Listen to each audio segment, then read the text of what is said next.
Welcome to Viking Radio Theater. My name is Walter Lutsch. I'm the production director for our show, and it's my pleasure to introduce to you all of our past episodes, now airing on KMRE 102.3's Community Playhouse, as well as KUGS 89.3.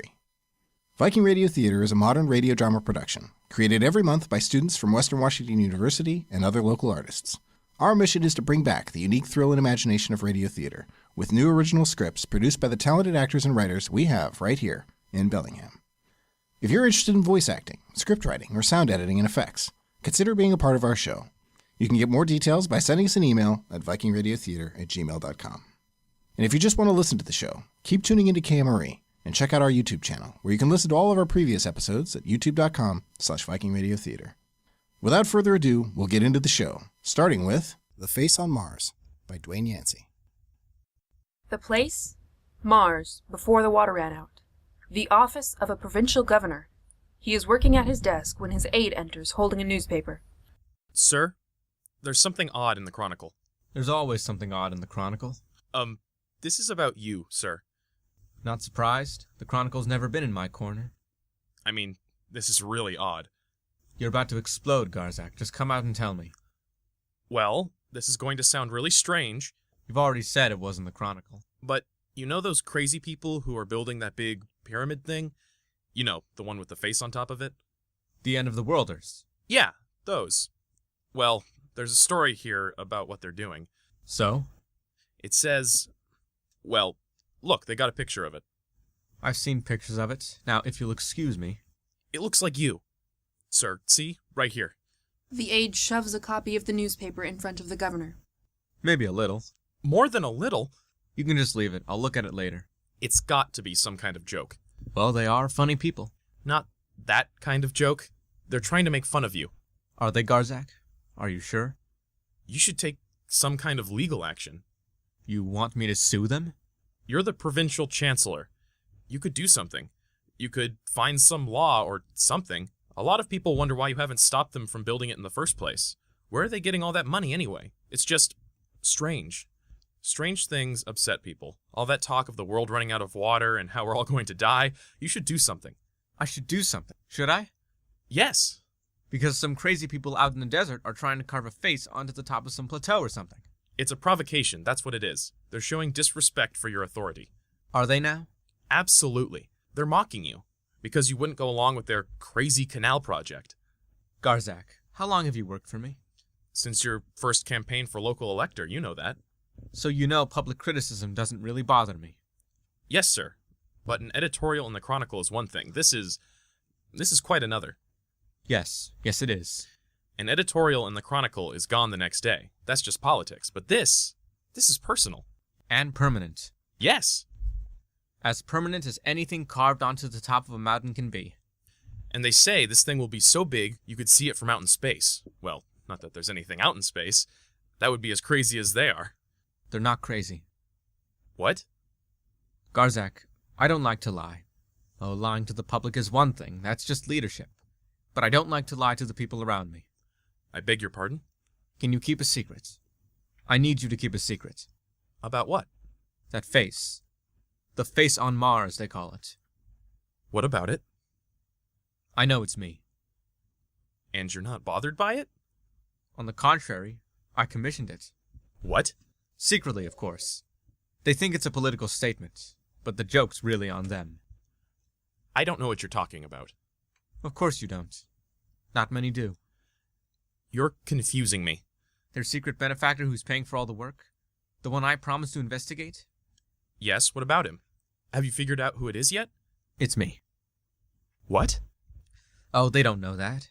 They don't need to. If you're the regional chancellor, there are plenty of ways to funnel money to the right people. Trust me on that. But why? This isn't making any sense. Why would you be funneling money to those people? They're your opponents. They're crazy.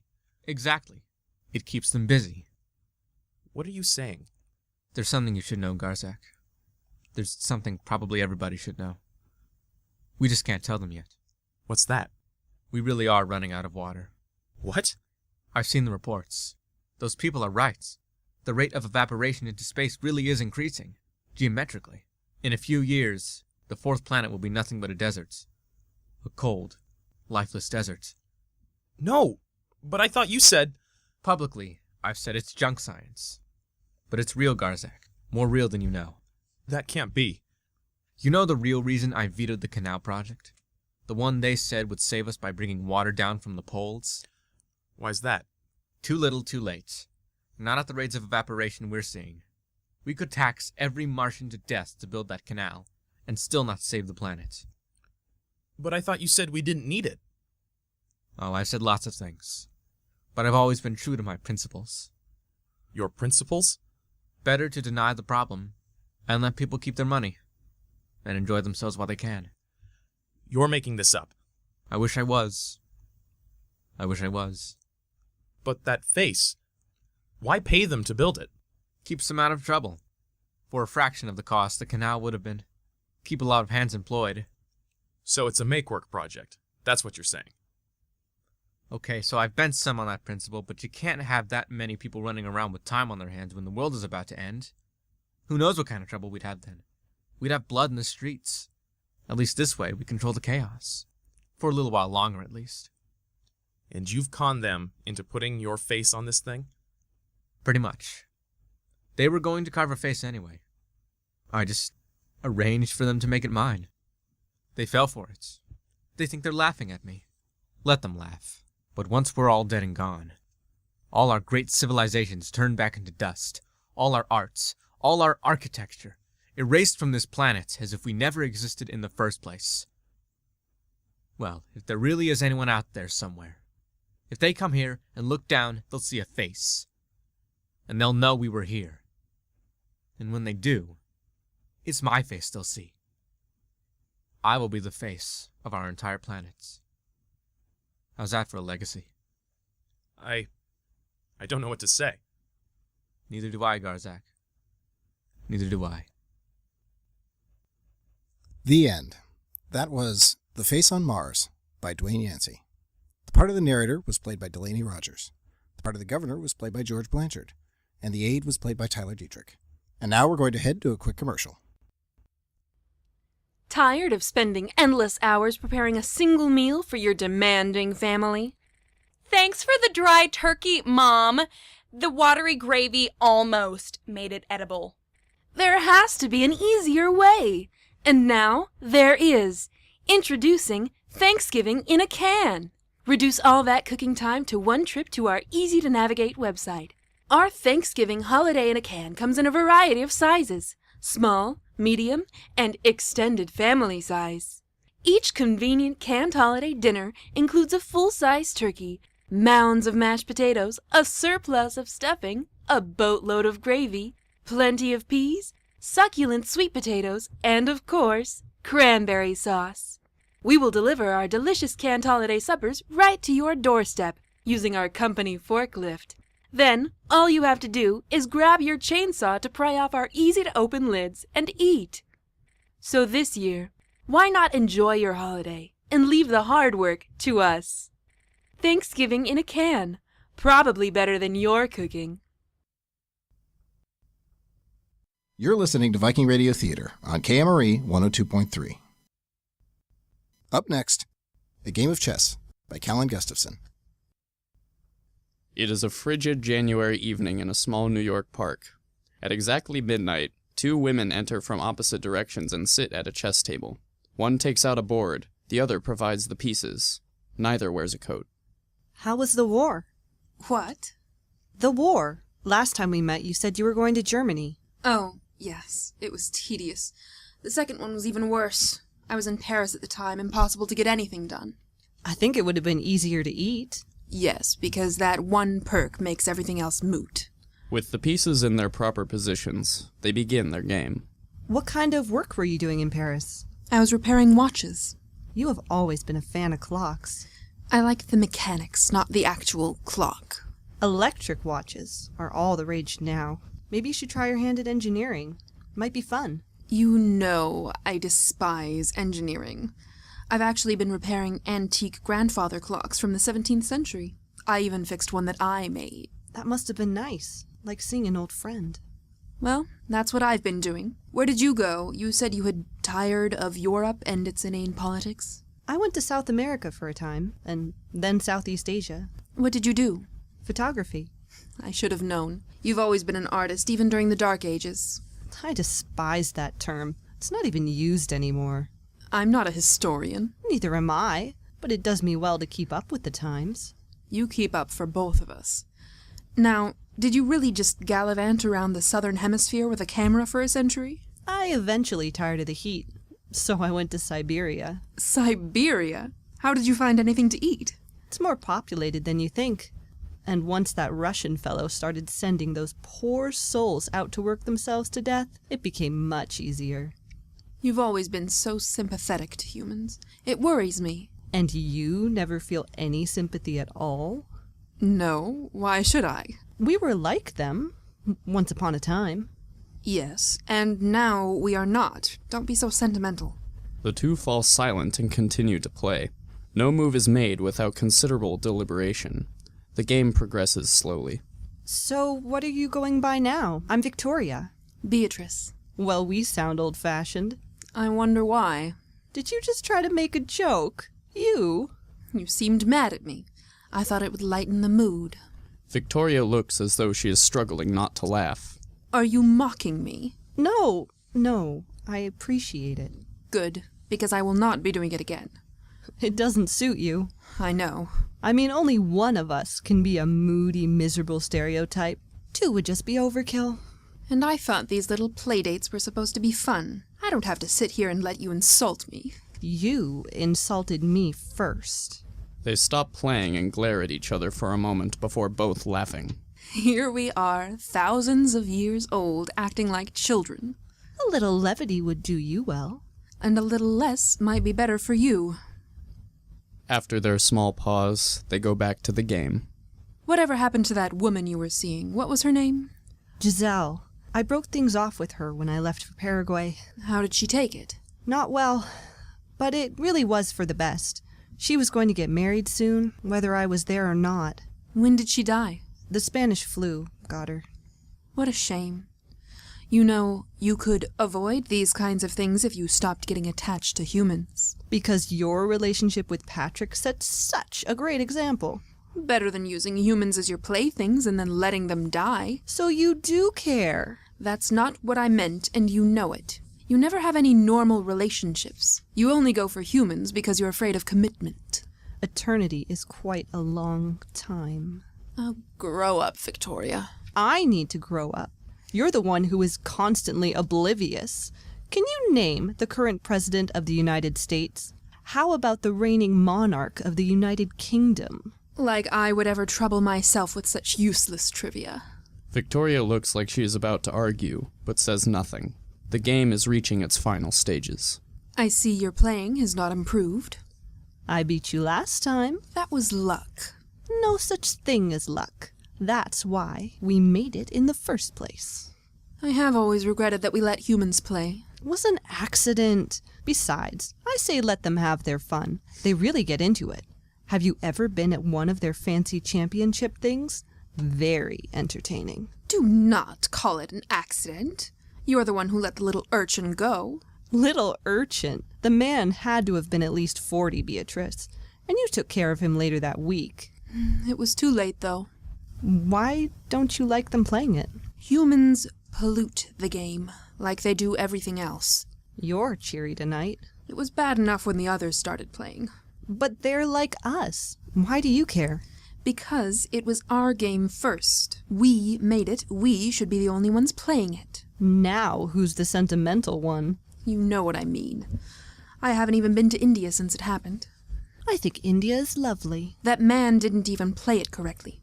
Hundreds of years of that silly game before I could make it right. You know that fixing the rules later makes you a hypocrite, right? There's no way to make them stop, so they might as well play it correctly. That's very thoughtful of you. I didn't do it because I care about humans. I did it for the game. Like I would ever make that mistake. Now you're actually mocking me. It wouldn't hurt you to care once in a while, Beatrice. Actually, it usually does. Their conversation is interrupted by a clearly intoxicated, giggling couple that enter the park. The two stumble their way over to a bench, ignoring the chess players. Do you care about them, Victoria? Excuse me? Every time we meet, you lecture me about caring about humanity. So I'm asking, do you care about those two humans over there? They look back over at the couple, who are currently entwined on the bench. Well, do you? Not particularly. So you don't care about all the humans then? I care about the general course of humanity. I care about people who suffer. But I can't care about every single human I see. It's not practical for us. So you're an idealist. And you're a pessimist. Astounding deduction. Shall we finish our game? Please. Victoria moves one of her bishops across the board. Checkmate. Beatrice studies the board in mild annoyance. Lucky. Just better at the game. You distracted me with your caring. You are a sore loser. I'll beat you next time. Of course you will. Victoria sweeps the pieces into her bag, and Beatrice folds the board into hers. Where shall we meet next time? It's always hard to judge what would be nice in 100 years. We could meet more often. Make it every 50? I prefer 100. I knew you'd say that. Colombia's on the upswing. What about Bogota? That sounds nice. Much warmer than here. You find a place and set a time. Tedious. Well, you made the suggestion, so you have to find the place. Fine. Don't be late this time. Are you ever going to let that go? It was the middle of the 100-Year War. For goodness sakes. There's no excuse for tardiness. Travel is much more reliable now. I'll be there. In the meantime, maybe you should practice a bit. No need to rub it in. I wouldn't dream of it. I'm thinking of going to Italy for a while. You should send me some of your photographs. I'm heading to Mongolia. Maybe I'll make a trip to Europe. See some of your grandfather clocks? It was good to see you. You as well. Until next time. Beatrice stands up and makes to step away, but her eyes land on the couple still cuddling on the bench. Victoria looks over as well. Well, we could have a little snack before we part. Beatrice grins, revealing sharp fangs. Sounds lovely. The end. That was A Game of Chess by Kallan Gustafson. The part of the narrator was played by Adam Kane. The part of Beatrice was played by Delaney Rogers. And the part of Victoria was played by Emily Allen. Up next, The Cuban Kid by Dwayne Yancey. In a sterile holding room in a Miami Immigration and Customs office, a kid waits. He practices a few baseball swings, air baseball as it were. Finally, a man in a suit enters. Hola. Me llamo Señor Silverman. I can speak English. Oh, I see. Very good then. I learned it from listening to Radio Mark T every night as I went to sleep. Right. So, I'm here to talk with you about your case. So, how much do you think I'll get? I beg your pardon? What do you mean? Morales got $12 million from the Mets after he jumped the national team in Mexico City, and he was nowhere close to being the best shortstop in Cuba. Not even the top 3. The only reason he made the team in the first place was Rodriguez got hurt, and they didn't want to risk sending Martinez out of the country because they didn't want him defecting. Right. So, about your situation. I was the best pitcher in my whole league in West Havana, so I figure I ought to command something. How do you say, in the ballpark, don't you think? You're 12. Exactly. Morales was old. He's like 25. Me, I'm all upside. Think of growth potential. Son, I don't know what you were thinking when you got on that raft. I was thinking in 3 days, if the winds are right, I'll be in Miami. You were just lucky you made it. If the Coast Guard hadn't spotted you out there, I'd hate to think what would have happened. I plugged one right in the eye. One what? One of the sharks. On the second day, he started circling around, but I had this bucket of balls, and when he popped up out of the water, bam! 4-seam fastball right in the eye socket. Lights out. You know what happens when sharks smell blood in the water? Let me tell you, it's not pretty. You're adrift at sea on a raft the size of a surfboard, surrounded by sharks, And you threw a baseball at one of them? I mostly do breaking balls, but I can bring the heat when I have to. Scouts ought to like that, don't you think? Son, there are no scouts. You mean the general managers themselves are here? Then I better get an agent first. Do you know any good ones? There are no general managers. There are no agents. But there will be, right? Once they know I'm here? Everyone knows you're here, kid. Everyone. That's why I've got a bunch of TV cameras staked out in the parking lot, and Florida Social Services sitting out in the lobby, and have the INS agents in South Florida just down the hall on the line with Washington, and they're all tied up in knots trying to figure out what the hell to do with you. Are you a runaway? Are you a refugee? Are you an illegal immigrant? Hell, I don't know. All I know is you're 12 years old and the Coast Guard helicopter plucked you off a raft in the middle of the ocean before the sharks could get you. And now you're telling me you did all this to come here and play baseball? Jeez, kid. You provoked an international incident, and that's all the reason you got? You want to play baseball? I could say something about freedom and liberty if you wanted me to. I've heard them talk about it on Radio Marti. Great. But mostly, I just want to play baseball. I'm willing to start in the minors if I have to. You're making up that story about hitting the shark, aren't you? Well, the first pitch was a little high and outside, so technically it was a 1-0 count. How do you say, I beaned him? A second official enters. Excuse me, sir. The State Department is on the line. They say they're talking to the White House. There's talk of a march forming up downtown. What's your favorite team, kid? I'm a free agent. What are you offering? Let me give you some advice, kid. The president's a Tigers fan. If you want to stay, I'd suggest you become a Tigers fan in a hurry. Now, if you'll excuse me. The two officials leave. The kid, left alone, adopts a pitcher's stance. Detroit Field. I could get used to the fences there. The end. That was The Cuban Kid by Dwayne Yancey. The part of the kid was played by Delaney Rogers. The part of the official was played by Ryan Morrow. The part of the second official was played by George Blanchard. And the narrator was Emily Allen. We'll take a quick break and be back after this commercial. Do you find yourself unable to get up in the morning? Unable to face another day of being a pirate? Have you caught yourself compulsively saying "arg" at inopportune moments? Have you noticed your legs gradually taking a pegged form? Have you found yourself feeling an overwhelming desire to have a talking, colored bird on your shoulder and an outrageously large beard by which to name yourself? How about downloading DVDs without paying for them? Then you need Piracilin. Statistics show 3 out of 5 mateys agreed that Piracilin helped rid them of their piratic urges. But don't just take our word for it. Hear the story of Kyle, formerly known as Captain Plunderbritches. I used to ravage the 7 seas in pursuit of glorious booty. My thirst for riches was insatiable, and I paved the path of destruction along the way. But thanks to Piracilin, now I'm an investment banker. Now I only plunder people's wealth indirectly. Try Piracilin, because a pirate's life is not for you. Side effects may include scurvy, compulsive landlubbing, rapid regeneration of lost limbs, loss of appetite and skin, and shivering timbers. You're listening to Viking Radio Theater on KMRE 102.3. If you have any questions or comments about the show, our scripts, our gag commercials, how to be involved, send us an email at vikingradiotheater@gmail.com or message our Facebook page. Up next, Death Takes the Train by D.M. Larson, courtesy of freedrama.net. On this quiet evening, 3 friends sit together in a train car chatting away merrily. The train is stopped to let more people on, and as groups shuffle through the car, a lone figure sits in the far corner of the car.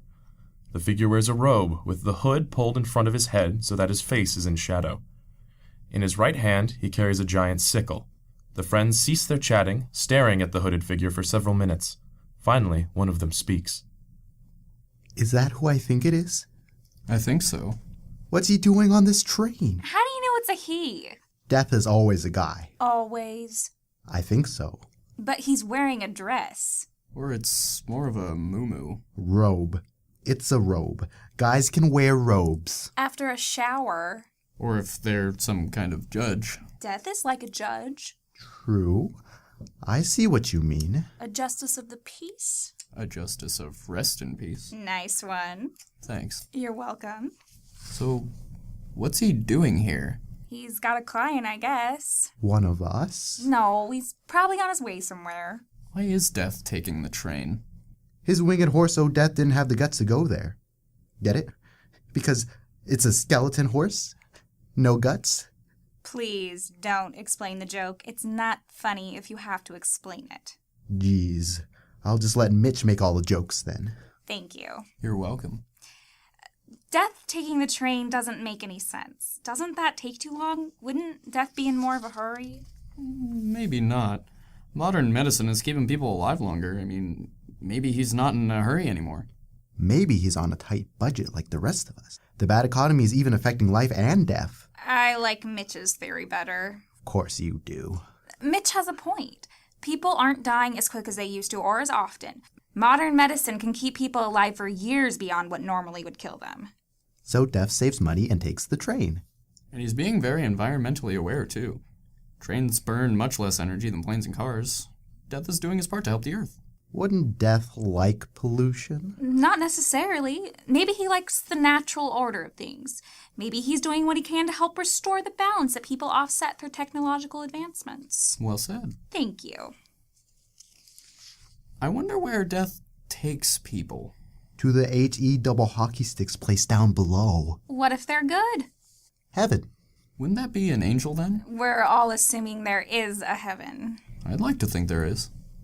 It's nicer that way. Thinking there is someplace good we go if we lived a good life, and that bad people are punished for being bad. But who decides what is good and what is bad? God. What if you don't believe in God? That's okay. God still believes in you. I'd feel a whole lot better facing death if I knew for sure. Just the fact that we see Death sitting over there gives me hope that there is something more beyond life. Wow. Who would have thought seeing death would make you feel hopeful? That's some optimism you got there, Mitch. I wonder if he would talk to us. I'd love to ask him about all this. Life after death? Good versus evil? He doesn't look like much of a talker. And what if he speaks Latin, or Ewok, or something like that? Ewok. I'm just making a point that he might be from somewhere else. I'd go with Latin over Ewok. Or maybe he has a universal translator that helps him understand all languages. That would make sense. No, it doesn't. None of this does. It doesn't strike you as weird that we've never seen Death before? True. I've never seen him before. You don't think that means... What happened to Mr. Optimism? He jumped the train. Do you think he could be here for us? All of us? The friends pause. They look at Death and then each other nervously. They are quiet for a moment as they think. Do you think the train could be crashing or something? That's the only way I can see all of us dying. Should we warn the conductor? We could get off at the next station. Or maybe we should face death head on without fear. Bravely, Mitch stands up and takes a few steps towards Death. His bold steps quickly slow as he gets closer. All of a sudden, Mitch starts to choke and stumble. Mel rushes over to him and helps him back to their side of the car. What happened? It's like he couldn't breathe. Yeah. Like the air around him is deadly. So much for talking to Death. Are you okay, Mitch? Remind me not to do that again. What's the matter? Did he talk to you to death? Death got your tongue? Not funny, Mel. Come on, my joke's that bad? Let's just say they bore me to death. Funny. Jealous? No. Remind me not to do that again. What did he do to you? Nothing directly, I think. It's like Mel said, the air around him is deadly. Maybe Death farted or something. Care to go see? No, that's okay. So what are we going to do? How far is the next station? We could get off. Wait, what if we're already dead? And Death is the conductor? We could test that theory at the next station. Let's get ready to get off. You all can get off. I'm staying. I have somewhere to be and I can't be late. What if Death is here for you, though? Then you won't make it anyway. If he's not here for us, then we waste a lot of time by getting off. I think I'd rather gamble with being late than dead. Here's the next station. I'm going. Mel jumps out of his seat, but the train's sudden stop causes him to fall down. Wait until the train stops, idiot. I'm not dead, am I? Afraid not. Come on, Mitch, please. I can't miss my kid's birthday. I promised her. She's counting on me. Okay, Mitch. Take care of yourself.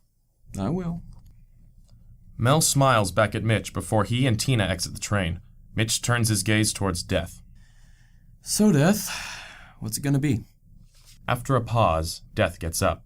He begins to walk towards Mitch. Mitch begins to shake and quiver as Death slowly draws nearer and nearer and nearer. And then, Death passes him by. He doesn't even turn back to look at Mitch as he walks off the train. Mitch leaps up and rushes to the window, searching the crowd for his friends. His eyes grow wide and his lips tremble as his breath begins to cloud the train window. The end. That was Death Takes the Train by D.M. Larson, courtesy of freedrama.net.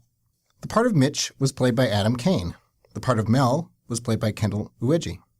The part of Tina was played by Elspeth Jensen. And the narrator was Tyler Detrick. After a quick break, we'll be right back with more exciting radio theater. This Thursday on a very special episode of Hours of Our Torment, Charla is caught between two loves. But Charla, I thought you loved me. Oh, I do, Dave. But I love my iPhone more. Don't make me choose between you. Will Angela and Maurice finally tie the knot? Babe, when I said you were fat in that dress, I meant it. I can't believe you. I finally found an honest man. And the confrontation you'll never see coming. We're such good friends, Tony. I don't remember why we never hung out before the accident. Me neither, Chaz. Wait, what accident? Chaz, how could you? He killed our mother. Who are you? Don't miss Hours of Our Torment right after All Our Kittens. You're listening to Viking Radio Theater on KMRE 102.3. We hope you're enjoying our gag commercials. If you want to show your friends, we'll be putting them up in their own playlist on YouTube. For our next script, we have Beijing Big Mac by Alex Braun. Late one night on a New Year's Eve in Beijing, Susannah sits by herself reading a book in McDonald's.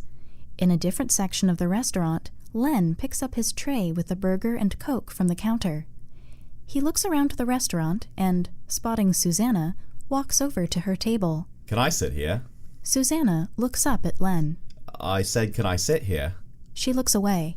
Len sits down anyways. Cold, isn't it? Bloody cold. Freezing my toes off. I don't think it's got above zero since I arrived. It's the wind, they reckon. Coming down from Mongolia. Siberia. Sorry? The wind comes down from Siberia, not Mongolia. Oops. Len unwraps his burger. Holding it closer to his face, he turns it over and then turns it around, examining it. So what do you think of that? I said, what do you think of that? I heard you. Well, what do you think? Take a good look. A genuine Beijing Big Mac. Great. I didn't think they even had the Golden Arches in China. Now what do I find?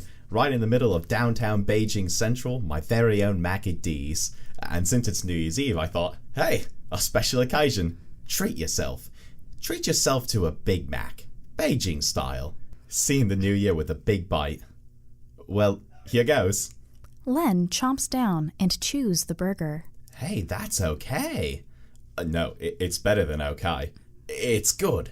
Really good. Almost as good as the real thing.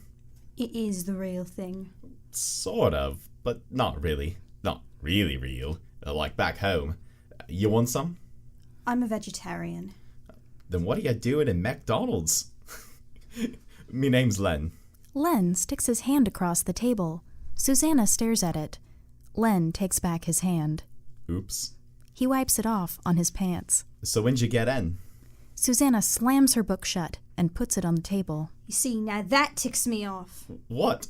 The way you immediately assume I just got in. Like the way you come over here and immediately assume I speak English. Well, you do, don't you? But that doesn't mean you should assume it. You don't know anything about me. How did you know I wasn't a local? Sorry?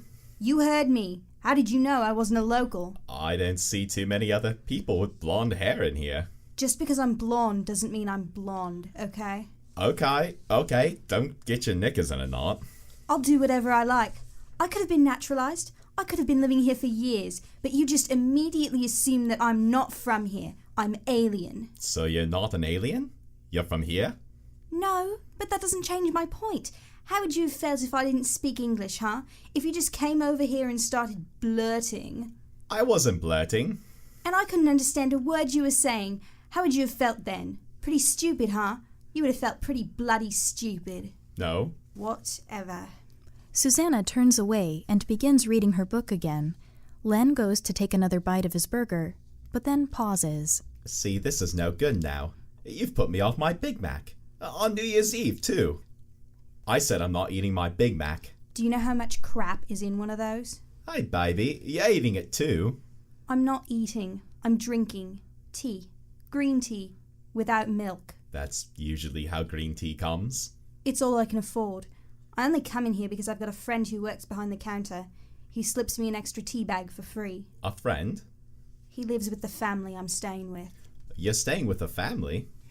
I help with the chores and give him $5 a week. I sleep on the floor in the kitchen. The kitchen? Must be hard on the bum. Yeah, well, it's cheaper than the hostel. That's where I'm staying. Len looks back at his burger. You sure you don't want any? I could pick out the meat and you could eat like the tomato and lettuce. It seems a shame to waste it. What you paid for that would keep my family in rice for a week. Well, shoot, I didn't know that. Only been here a week. You don't know much at all, do you? Well, if you don't like it so much, then why don't you just go elsewhere? Leave this hellhole of corporate carnality and go find a nice little genuine Beijing bistro. I would, but it's too frigging cold and I think I'm coming down with the flu. Hey, you want to know a secret? A big secret? No. Come on. Susannah finally looks at him. I don't like it. Like what? Rice. I don't like rice. Guess I'm stuffed out here. Len laughs, and Susannah turns away. He looks at her for a second, and then reaches into his pocket, taking out his wallet. He opens it and pulls out a bill, offering it to Susannah. Take it. What? Go on. Take it. I don't want your money. It sounds like you need it. I don't need anything from you. It's a Christmas present. That was last week, and they don't really celebrate Christmas in China. Duh. Well, you need a Christmas present then. A light one. Len places the bill on the table. He looks at Susannah. I'll just leave it here then. You can think about it for a while. Susannah throws her book down as she jumps up. I said I don't want your money. What exactly is your problem? You are my problem. I come over, you see a familiar face, just trying to be friendly, and how do you treat me? Like a dog. Like a frickin' dog. You're probably used to it. I mean, we're countrymen, countrywomen, whatever. We come from the same home. I mean, we might have even gone to the same school. I'm all alone here, trying to get used to the place, and you just treat me like crap. Maybe I don't want to run into someone from my country. Why the heck not? Maybe I came over here to get away from people like you. People like... Travelers, backpackers, Aussies. They come to a city, take some happy snaps, tick off the sights in their lonely planet, stomp around in some exotic bog hole, then get back on the bus and on to the next spot on their pathetic little world tour so they can snap and tick and stomp all over again. And you're different. I live here. I've made a commitment to live here, for 6 months at least, to really experience what another culture is like, to live like the rest of the world does, to stop being so ignorant and stuffing my face full of Beijing Big Mac. I'm booked for 2 years. 2? I'm on a volunteer program, teaching English. It took me 5 years to save enough money to come out here, and my school's just down the road. You said you were staying in the hostel. Only till the woman I'm taking over from moves out of my house next week. House? Yeah, house. I think it used to be a mission, real cozy like. There's a spare room too. Maybe you could have used that. Still, I guess that ain't gonna work out now, is seeing how you think I'm such pathetic, snapping, ticking, stomping Aussie. Len stands up and wraps up the Big Mac. He picks up his Coke and then looks at Susannah. You reckon it's alright if I give this to that little kid out on the street? The guy at the school said you shouldn't give them money, but food's okay, isn't it? Susannah nods. See you around. Len begins to leave the restaurant and then stops. You know they're throwing a party for me tonight at the school. A sort of welcome Len New Year's Eve party all rolled into one. How's that? They don't even know me and they're throwing me a New Year's party even though their New Year's like months off. Pretty cool, huh? Len leaves the restaurant. My name's Susannah. Susannah looks at the note on the table. The end. That was Beijing Big Mac by Alex Braun. The narrator was played by Alana Baxter. Len was played by Logan Evans. And Susannah was played by Emily Smith. And our last script for this episode will be God and the Devil Meet for a Business Lunch by Dwayne Yancey. The devil is waiting at the hostess stand of a restaurant around lunchtime. Tapping his foot anxiously, he keeps looking over his shoulder as if afraid to be recognized here. The waitress arrives and he is visibly relieved. Smoking or not? Smoking, by all means. Right this way. Table for one? The waitress leads him toward a table, while the horned one continues to check over his shoulder. I'll be having someone join me. Very good. Can I get you something to drink? Whiskey, straight up. Very good. Here's a menu you can look over while you wait. The waitress leaves to get his drink, and the devil peruses the menu. Man, look at these prices. God enters the restaurant, sidling up to the table while the devil is reading the menu. Ah, there you are. Speak of the devil, eh? Where did you come from? You know better than to ask me a question like that. You know what I mean. I've been here all along, from the beginning. Oh, don't give me that. It's true. You can look it up. Look, I don't like this any more than you do. Let's just get on with it, shall we? So where'd you find this little place? I like what they've done with the decor. It's hell, I tell you, trying to find a place where we can get together without, either of us being recognized. Bad for the image, you know. Bad for your image, maybe. I get credit for this sort of thing. Sort of like going into the lion's den. Oh, not that again. The waitress returns with Lucifer's drink, and she smiles at the newcomer to the table, handing him a menu. Ah, I see your friend is here. Not friends. We're acquaintances. Don't listen to him. We go back a long way. Back to the beginning, practically. That's enough. We're associates. You fired me. You brought it on yourself. Can I get you something to drink? Just water for me.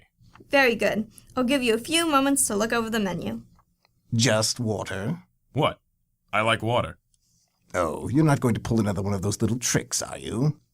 It's not a trick. If I did it, it'd be called a trick. Actually, I think you're confusing me with someone else, but I'll take it as a compliment anyway. Hell, I never get credit for anything. All I ever get is the blame. He made me do it. Can I help it if I have a better publicist? I'm still on all the bestseller lists, you know. So what was it? Merlot? Bordeaux? Don't worry about it. I bet it was Merlot. What? I like details. You know what they say. Actually, Einstein said I was in the details. And what does he know? He knew I didn't play at dice. The waitress returns, interrupting their banter, and hands God a glass of water. Here you go. Bless you, my child. You're welcome. Do you gentlemen know what you'd like? I'll have the blackened chicken. And you? The fish, broiled. Very good. These won't take long. I'll be back with some bread. All right. So listen, we have some business to discuss. All right, so what's on your mind? I have a business proposition for you. A deal? I don't know. You know what they say about making deals with you. Look, I've been thinking, this whole rivalry thing, I don't think it's working out for either of us. It's working very well for me with the Baptists, but go on. The way I see it, you owe me one. I owe you? What's with that? The wages of sin don't pay well enough these days? I think not. No, listen, hear me out. Look, I'm not hurting. You must admit I do a pretty good job attracting market share on my own. I'll give you your due. But you still need me. See, the way I look at it, I'm really doing your dirty work for you. That whole eternal punishment thing, if you didn't have me to deal with the wicked, you'd have to invent me. You've got a good point there. Thank you. Get it? A point? Ha ha, very funny. If you knew how sick and tired I was of that. Sorry, forgive me? Wait, that's my business. You just go on. You were saying? I'm saying that I'm really sort of like, well, the head of your correctional system. Sort of like the ultimate maximum security. And you do a very good job with it too, I must say. Thank you. So what are you proposing? A merger. A partnership. Out of the question. Or at least some sort of formal subcontracting relationship. Let me get this straight. You want me to pay you for looking after the people I condemn to hell? It seems only fair, doesn't it? I don't know. It may not look too good, you know? PR issues and all that. And you know me, I'm all about the PR. We wouldn't have to make it public. It could be, you know, an under-the-table sort of arrangement. A kickback? You're offering me a kickback? Shh. We're just talking about compensation for services rendered. Nothing wrong with that, is there? Just the whole render unto Caesar thing, right? I suppose. But you do believe in tithing, don't you? 10% of everything should go back to you, right? I guess, but that would mean... The waitress returns and interrupts them apologetically. I'm sorry, we're all out of the blackened chicken. Damn. Try the fish. I'm sure they have plenty of fish. Oh, what the hell. All right, but blackened. Yes, sir. Very blackened. Sure thing, coming right up. So as I was saying... I don't know. My people may not understand that sort of thing. Your people? Yeah, my people. Your chosen people, you mean? Well, if you want to put it that way. How the hell else am I supposed to put it? Well, you've got another point there. Get it? Another point? How'd you ever think of that whole pitchfork thing, anyway? I've always wanted to ask you that. Forget the blasted pitchfork, will you? For God's sake. So just how would that work, I wonder? If I forgot it for my own sake. God. Is there something eating at you? Come on, out with it. You can tell me anything. Confession's good for the soul, you know. How come I never got to choose my own people? Look at what I'm stuck with. The dregs of society, the scum of the earth. It's hell, isn't it? Oh, that's another good one. The waitress returns carrying a basket. And here's some bread. Just 5 loaves. Oh, there's plenty more where that came from. Just ask, and I can bring you some more. Bless you. Your order should be out shortly. I'll go check on it for you. What about her? What about her? Is she on your list? Let me check. God reaches into his robes and pulls out a smartphone. You have to check. Well, there are a lot of people to keep track of. You know, these new Galaxy phones are a miracle. I don't know how I ever got anything done without them. Stone tablets. I'm sorry, what did you say? Nothing. It was nothing. Let's see. Ah, here we go. So is she in there? Oh, everybody's in here. Everybody? I just got to call up her file. This shouldn't take but a second. You've got a file on everybody in the world in that thing. I bought the deluxe model. Additional memory and an extended warranty. When you're planning on working through eternity, it helps to have the extended warranty, I've found.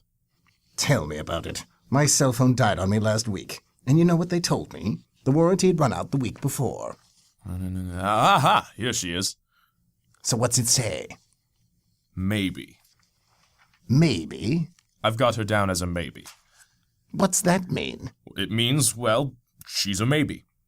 Maybe she'll get into your place. Maybe she'll get sent to mine. Exactly. Details. Well, let's see. She's taken my name in vain a few times. All right. Mostly when the kitchen messed up her orders, though. Oh. Still, it counts. Yes. What else? Oh. What is it? Oh, no. What? I don't know what it is about the 7th commandment. It doesn't seem that hard to me, you know? Let's see. 1, 2, 3. Ah, yes, adultery. One of my personal favorites. And then there's the 10th one. That coveting thing gets them every time. Yes, I know. What about the 4th? She must have broken the 4th sometime. Yeah, she's had some Sunday shifts. What did I tell you? That day of rest thing? Take my word for it. There's no rest for the wicked. I'm on call 24/7. Of course, her intentions were good. Yes, and I've got a well-paved highway leading straight to my place, too, with all those good intentions. I suppose you're right. Still, it's nothing she can't work off. Work off? You mean like those extra pounds on her thighs? I was thinking maybe some prayer, some good works. How about some speedier service? You know, customer service these days is going straight to hell. Well, whose fault is that now, I wonder? What's that supposed to mean? You don't think that devil-may-care attitude of yours has anything to do with it, now do you? Sets a bad example for the troops. The waitress comes back carrying a tray with both their orders. Ah, here we go. The blackened fish for you, sir, and the broiled for you. You ordered these just in the nick of time. These were the last 2 fish we had. They're quite popular this week. I'll get you a refill on that water. Now, is there anything else I can get you? What kind of fish is this? It's our catch of the day. And that would be? I believe it's sole. Excellent. Not that kind of sole. Damn. Well, I'll check back with you in a bit. So I really think you ought to consider my proposition. Let's just eat, my friend. The end. That was God and the Devil Meet for a Business Lunch by Dwayne Yancey. The part of God was played by Tyler Detrick. The part of the Devil was played by Walter Lutsch. The part of the Waitress was played by Skye Gordon. And the narrator was Kendall Uyeji. With that, we've come to the end of another episode of Viking Radio Theater. For more information on future airtimes here on KMRE and Western's KUGS, check out our Facebook page at facebook.com/Viking Radio Theater, or listen to all of our past episodes on our YouTube channel at youtube.com/Viking Radio Theater.